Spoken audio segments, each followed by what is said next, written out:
As I said, I was on Bataan for approximately 3 weeks when General King ordered the surrender of Bataan. I, along with my battalion that I was attached to, was surrounded by the Japanese soldiers. They took all our arms, naturally, and then pushed us back out on the road near Marvelis. I was on the death march for 2 days and 3 nights. And during that period of time, I saw hundreds of Filipinos and Americans shot, bayoneted, their heads cut off with swords by the officers for the slightest infraction, because the weather was so hot. We were in 110 to 120 degree weather. We had no water, we had no food, we had nothing. And if a man left the column to relieve himself, he got shot.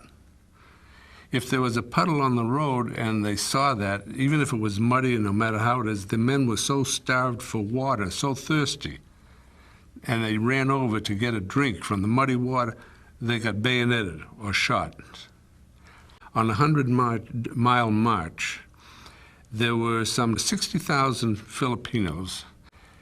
During the course of that march, 12,000 Filipinos were killed and 600-odd Americans killed. And figuring that out statistically, that's approximately 1 soldier or 1 human being every 30 feet. And that, you know, when you look at it now, it's pretty ghastly and pretty cruel. I knew I couldn't take this I wasn't gonna last long myself. So during a rainstorm, there was a lot of lightning and thunder, and a lot of noise. I dove off the side of the road and into the jungle and worked my way deeply as I could into the jungle and get away from the column. It took me approximately 4 days, I believe it is now, to work my way back to Marvelis, which is the closest that I could get to Corregidor.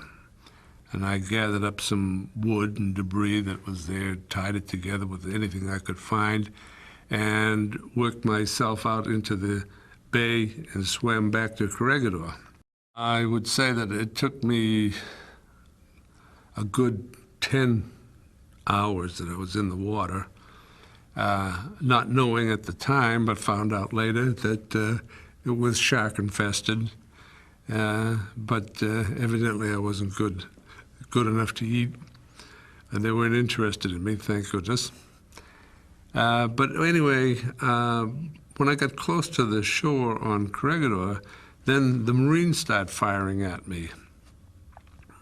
This time I'm happy to say that evidently there was a bunch of lousy shots because they missed me. Anyway, when they finally recognized that I wasn't an infiltrator, they come out and pulled me into shore. And luckily, because I was pretty well gone by the time I got close there.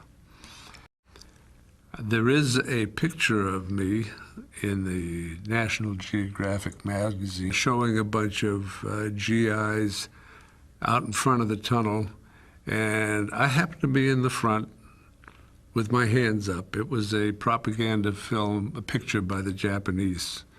And I don't know how I managed to get there, but We came across a very large bomb crater. And in the bottom of the bomb crater was some collected rainwater, horrible looking stuff. And the lieutenant, exercising discipline, held the men back from plunging down into that thing and filling their canteens. He said, "Okay, Doc, you gather up canteens and you go down there and fill them up." But anyway, I foolishly laid my pack down in my carbine and took the canteens and the halazone tablets and went down into the bottom of this bomb crater, laid out the canteens, and here I am with 2 hands with a canteen each in hand in the water, and 13 Japanese tanks attacked. Could hear them coming, and I sort of looked up, and I could see them. Here I am really out there, no weapon, just helpless. I couldn't get up and run up the side of the bomb crater and head back to my area. It was too late then. The tanks were in and around us and firing, and the Marines were firing, and the Shermans were firing, and God, things were flying through the air. But they were swarming all over the place. And we had, by that time, this is D-Day, landed General Sherman tanks, 5 of them. And they're pretty agile, too. They mounted like a 155 gun, pretty powerful gun, and they were very well armored. They were quite agile themselves, but these 13 tanks threw themselves upon the General Shermans, much to their, and the General Shermans just knocked them out. Just incredible. Though the Shermans were firing as fast as they humanly possibly could, blowing those little tanks off. The riflemen were throwing tons of fire into the tanks. The tanks were easily punctured. They didn't have a chance. But the point was, one of them comes up on the edge of the bomb crater and is trying to depress the cannon. I guess they decided, forget it, we can't get the gun down there anyway, so they backed off, and then bang, the Sherman hit it, and the turret went up in the air about 20 feet and spun around, and that was so much for that one. But it was just intense. It was so noisy, you just couldn't believe it. And the intensity of the fire was just incredible. The Japanese were firing artillery down into the area, and the tanks were just, it was a suicide attack. They just lost their entire tank force, bang, in one hot 10 minutes. It was incredible. Buzo had been a sergeant major of the constabulary police, I believe. When the Japanese came to Guadalcanal and the Coast Watcher had to hide, Buzo then became a very important element because he commanded the police there. They literally guided us across that island, and if it hadn't been for those natives carrying stuff, carrying food for us, ammunition, guiding us, scouting for us and all that, I don't believe that we would have been anywhere near as successful as we were. So Buzo, as you know, I think everybody knows the story of how he was captured by the Japanese and was tortured. They stabbed him with a bayonet under the throat and under the ribs and in his genitals and everything, and they tied him to a coconut tree. And because they had found a little American flag on him, and they knew that he was scouting for the Americans, and they wanted to know where our lines were, and he wouldn't tell them anything. And they just stabbed him for hours and tortured him until he passed out. And they thought surely he was dead. So they just left him hanging there. Well, the old rascal chewed his way through the rope, and then he crawled for something like 3 miles, crawled through the jungle back to our lines to tell them where the Japanese lines were. So the Marines venerated him, which I always thought was kind of funny because we had a lot of Southerners who would not let a black guy into the same restaurant they were in. And in those days, there were a lot of young Marines from the South and a lot of NCOs. They loved this man. They venerated him. I don't think they ever noticed what color he was. But he was just a terrific person. And the natives and the Australian Coast Watcher and Mather they were just our life preservers. And due to them, we were able to function very well behind the Japanese lines. I think they were our secret weapon. There was a machine gunner named Mitch Page, and he had just a platoon of machine gunners. But, you know, a machine gun fires 550 rounds per minute. But they had beefed up their machine guns so they'd fire 1,000 rounds per minute. And the Japanese, they always attacked at night because they didn't think the Americans were very good fighters at nighttime, and also they weren't used to fighting at night. They were used to fighting in the daytime. But the Marines were ready for them. And when they hit the barbed wire, Mitch Page yelled out, "Fire, machine guns, fire!" And all these guys, they opened up. There were about 925 Japanese that were killed. And most of the guys, they were either killed or wounded because there were so many Japanese. And Mitch, he was wounded, but he wasn't wounded severely. He stayed up there all night long, and he'd go to machine gun that the guys had been killed, so that he'd make the Japanese think that we still had a significant force. And then he came back, and there was an empty machine gun, and he was running towards it, and a Japanese was running for it. And so he got there first, and there was a string of ammunition, 250 rounds, down on the ground. It was on the grass. And he fed it into the machine gun, and he pulled the round back, and it put it into the chamber. And then you pull it back again, it goes in, and get ready to fire.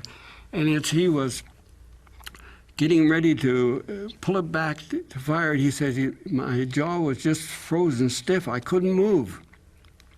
And at that time, the Japanese, who was about 30 yards away, he had a Nambu machine gun, one of their own, and he had a clip in his machine gun, and he fired at Mitch. It was only 30 yards away. It was almost a shot that you couldn't miss, and the bullets just went right in front of Mitch's face. And then Mitch was able to pull back the lever on the machine gun and went into the chamber, and he swung it around, and he killed a man. Mitch took the machine gun right off of the tripod and lifted it up. And he said, you know, it was red hot. It was burning my hands, because he says, I was so excited, I didn't even feel it. And he said, first, I had learned a little Japanese when I was playing baseball before the war. And he yelled out to the Japanese that were off on in the background. He said, stand up! And so these Japanese, being very obedient soldiers, they stood up. And Mitch took his machine gun and mowed them all down. And then they attacked. And they went down there, and there were no Japanese left. The battle was over. Just about daylight. Most of the men, including myself, had suffered from extensive battle fatigue because we had been awake for over 48 hours. And we were just about wiped out. I knew that we had to have some reinforcements. And I discussed this with my sergeant, Sergeant Johnson. And he said, we don't have any reinforcements. I said, well, they'll be charging us any minute. We can't hold them off. He says, I know it. I said, well, what about tanks? He says, we don't have tanks. I says, yes, we do. I just saw them unloading down the beach just before dark last night. And he says, well, then go get them. So I gave my Browning automatic rifle to my assistant and took his M1, and I started running down the beach area to where these tanks were half a mile or a quarter of a mile away. Well, I had gone perhaps 100 feet when the silence was broken by a bugle blowing charge. This is the bugle that's written up in some of the official reports. Well, as I was running down the beach and I heard this bugle, I thought I'd been shot, and I thought it was St. Peter blowing his trumpet for me. And I turned around and looked, and here was a Japanese bugler standing out in front of their lines, plainly exposed and blowing charge. And it sounded something like this. Something like that. He played charge through completely once, and nobody moved. Marines stuck their heads up out of their foxholes and looked around like Hey, what's going on? He started to play charge again. On about the first note, he got shot by a Marine, and here they came at us, and the battle was on. Well, I speeded up my attempt to get the tanks up there, and I was back up with 4 tanks in about 15 minutes. When our tanks got there, and I was in the first tank, by the way, but I jumped out just before they got to where my foxhole had been, and the Japanese turned their attack onto the tanks. And the battle lasted for close to an hour before all the Japanese were annihilated. That was the only thing that saved the Japanese from penetrating our lines at the beach road at the extreme left flank, and if they'd have done that, they could have penetrated behind the lines for the entire operation. So the men onto our right would have had Japanese in front of them and Japanese behind us. Historians have said that Tarawa was the heaviest fortified piece of property during World War II. More heavily fortified than any piece of real estate even in Europe. By rights, no Marine should have ever set foot on Tarawa. The Japanese admiral there in charge of the island had bragged that it would take 1,000,000 men 100 years to take Tarawa. But the men of the 2nd Marine Division did it in only 76 hours, and that was something absolutely incredible. We lost over 1,000 Marines, something like 1,026 that died during the battle. More died later on. There were 5,000 Japanese killed. And if you put it together, Tarawa was the bloodiest affair for the 76 hours of combat of probably during the war. Let me describe how the guns and the machine guns were placed against the seawall. They were very cleverly camouflaged. There was not too much distance between them, maybe 75 to 100 feet in most cases. The Marines that were coming in facing one machine gun nest were not only facing the fire from that gun, but they were also facing crossfire from the guns on the left and on the right, so that every Japanese machine gun position had cover crossfire from the ones on each side. It was most difficult. I don't know how anybody ever got ashore and survived, but somehow they did.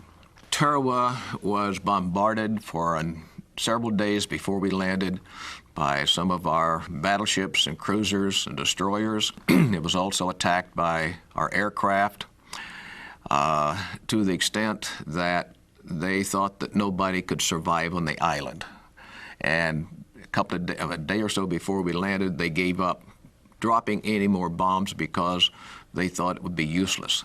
And we were told that we would just sort of go in and just mop up the defenders. They didn't think there would be many people alive. Wrong. Those fortifications were so strong that many of them could take a direct hit from a gun from one of our battleships or a bomb and still survive. They were incredibly strong.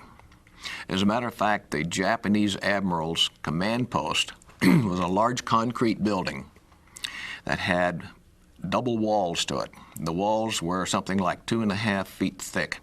And in my book, I show photographs where shells from our 16-inch battleships gave it a direct hit and failed to penetrate the inner wall.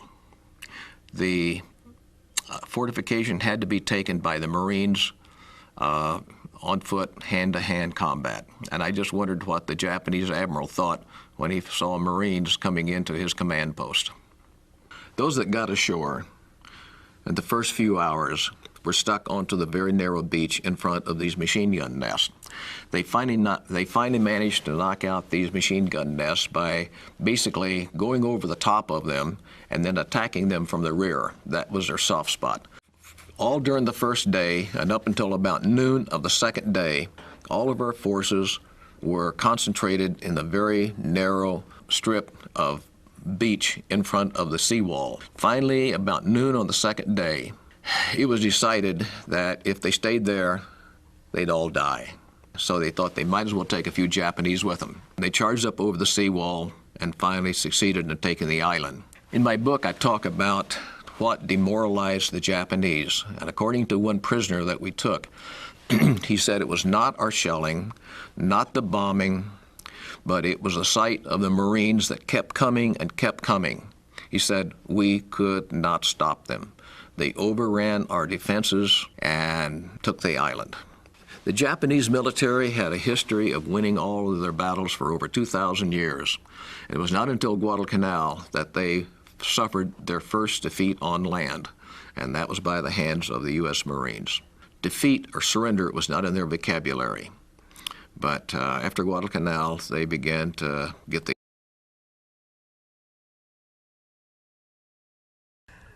Well, the thing of it is, your adrenaline kicks in, and you can lift heavier weights and man heavier hoses than you could ordinarily.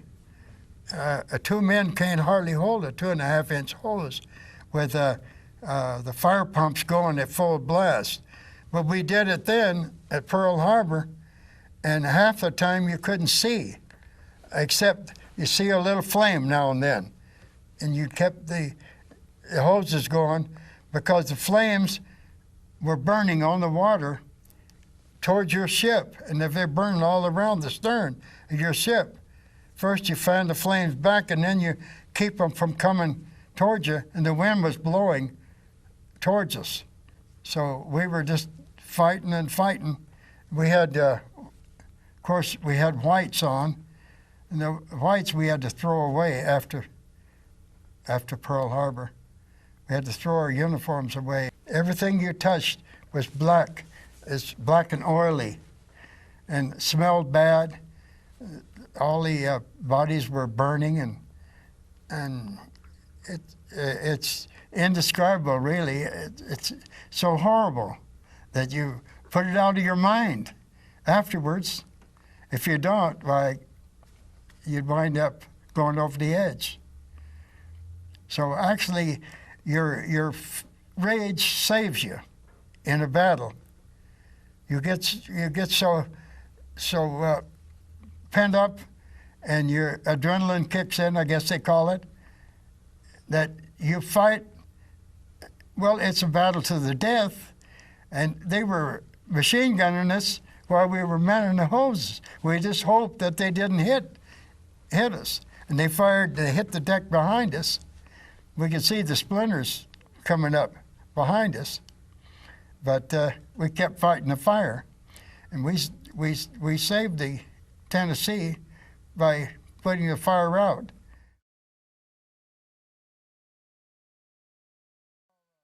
This one cruiser sunk about 5 miles from us. 2 planes dived right into it at the same time. Two kamikazes hit it, and one of them hit forward. I guess they hit the ammunition. A great big pall of flame went up. The cruiser sank within just a few minutes, but they got most of the men off, and we picked up a lot of them because of the sharks. The sharks was attracted by men falling in the water, jumping in the water. We sent riflemen out to shoot the sharks in the water to keep them from getting the guys that had to abandon ship. They'd shoot at sharks around them so that they wouldn't attack the men. Sometimes you see blood come to the surface of a shark. Sometimes they would turn belly up, but it was real bad because a cruiser has around I think 11 or 1,200 men, and they all had to get off. But they got most of them off. That one ship that I saw sink.